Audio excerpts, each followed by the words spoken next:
What is going on, Nissan Nation? Let's talk the Nissan Titan Warrior. Bam. WTF. What happened to that truck? Where'd it go? Nissan would like to kind of close the door on that, and fanboys just will not let that door close, man. It's year after year. It's like, hey, when are y'all building the Titan Warrior? When are you building it? When can I buy it? And let's get into that a little bit. So, 2016, Nissan showed us the Warrior concept. They were in the midst of releasing their XD Titan. It was a new generation Titan, all new. Just they were going for a 5/8 ton truck, and they wanted to kind of get excitement, I think, with that. So they built a concept truck. Nissan always builds really cool concept vehicles, whether it be the IDX that every fanboy in the tuner world wanted them to build, or the Warrior concept. Nissan knows how to get our mouths watering for a new vehicle and not ever building it. In a lot of cases, the design traits kind of trickle down into the vehicles, but they just never give you that full excitement that you got from the concept vehicle. So 2016, bam, here it is, the XD. You've got Carlos Ghosn out there trying to talk about the American truck buyer, and it's a guy who has a heavy accent trying to speak redneck talk, sort of like talking about the full-size truck market. And that seemed like the Generation 2 in general, we'll get into that in another show, but it seemed just like a disaster. You hired Fred Diaz to kind of come in and clean the truck house up, like get excitement. And you had Fred Diaz, who, an American guy, knows trucks. He came from Ram. He knows how to talk truck. That's the guy that should have came out and talked Titan, but we got the guy from the French company to come talk about it. Either way, I think that was a disaster on my part. So, next disaster, let's come out with the XD platform and not show our normal 1500 truck just yet. And then let's only show an XD platform with the Cummins turbo diesel. It's a V8 turbo diesel, which, a diesel's a diesel, sort of. But Cummins, they're known for their straight sixes, man. They know how to get a lot of horsepower, a lot of torque out of that straight six. And this motor had been around for a little bit, but it was never really tested in the truck market. The motor was designed to be in the Ram Generation 2 Titan that they were going to partner and build together, but just never happened. So Nissan was like, hey, give us that motor. Let us do this. So you get the foreign guy out there talking trucks, and then all along with that, the lot of excitement for the new Generation 2 Titan.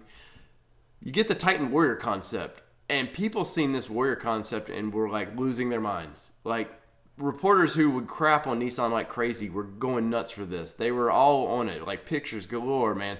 I was live streaming this, covering this event that way, and it was crazy to see how much excitement, all the videos that were popping for Nissan, but it wasn't really the Titan in general, it was the Warrior. So you're like, oh wow, Nissan's going to build their normal truck, they're going to build an XE, and then they're going to have this halo truck of the Titan Warrior. It was like, as a fanboy of Nissan, people were losing their mind. I was like, holy cow, can I afford to buy one of these vehicles? And if so, when can I get it?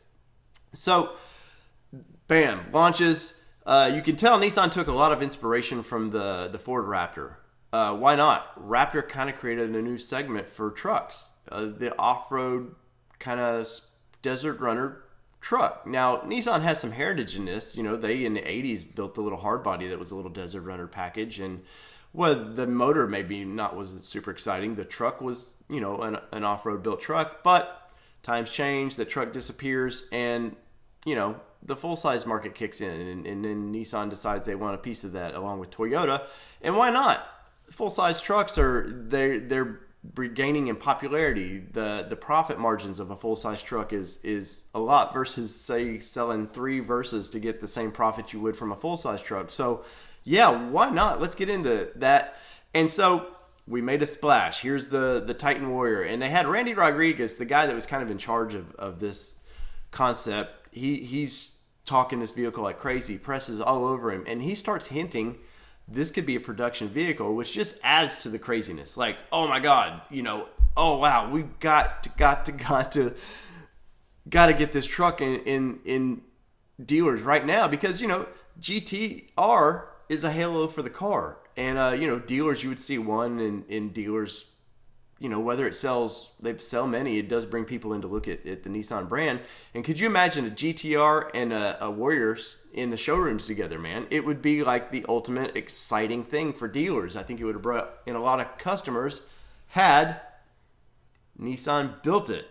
Had they built this little thing here, the little Warrior, this was ready to go. Like, I've never seen excitement like I had with this.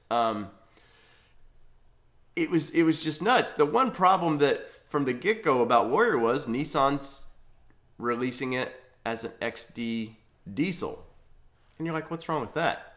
Well, when you think of high-performance engines, you generally don't think of a diesel. Yes, you can delete them and you can get all this power out of them.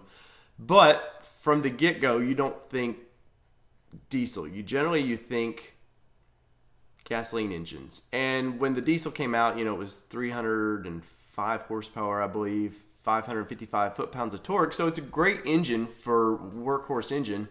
And once you delete them, I've seen like crazy numbers coming out of it, but you don't buy them deleted from the factory. So they needed the 5.6 liter V8 that they were building in this truck. And I think initially they needed it in the concept. And I think it brought even more excitement, because at the time they released this concept in 2016, Ford just released the next Raptor, and it was going to have a twin-turbo V6. Now, the previous Raptor had a big 6.2 liter V8 in it, and I think now Ford, I won't say they regret it because they still sell a bunch of Raptors, but guys like a big, hearty V8. It's the American way. More is more. You just got to have a bigger engine each time. And now the V6, the twin turbo V6 brings out at like 450 horsepower. It's ridiculous the amount they're getting out of it. I think if Nissan would drop the V8 in it and maybe a turbo V8 and you hit them 450 horsepower, it would have brought some more press that may be more Ford oriented or more GM oriented press. You would have got more excitement about this vehicle. Either way, they still didn't release the 1500 Titan anyways, so it didn't matter.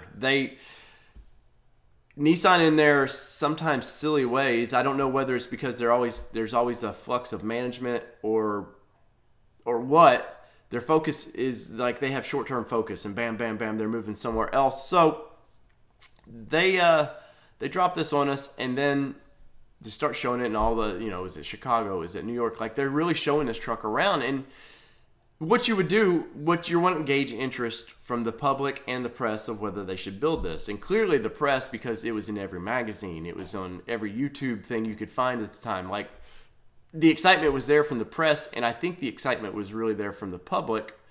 But for some reason, it just goes away. Nissan just sort of kind of slowly, you don't start hearing about the truck, and you're like, well, why? There was so much excitement about this truck. Like, there was so much excitement about a full-size truck that Nissan never has gotten before. Why did that trickle away? So the questions start getting asked.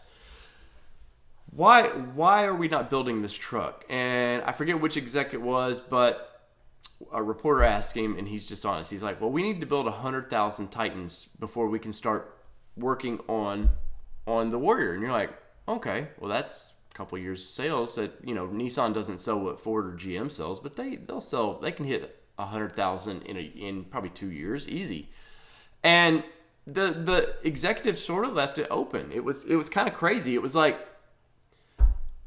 is it a year? Is it, what do we need to hit to build this? And it finally comes out that to build the Warrior, Nissan needed to sell 100,000 Titans a year.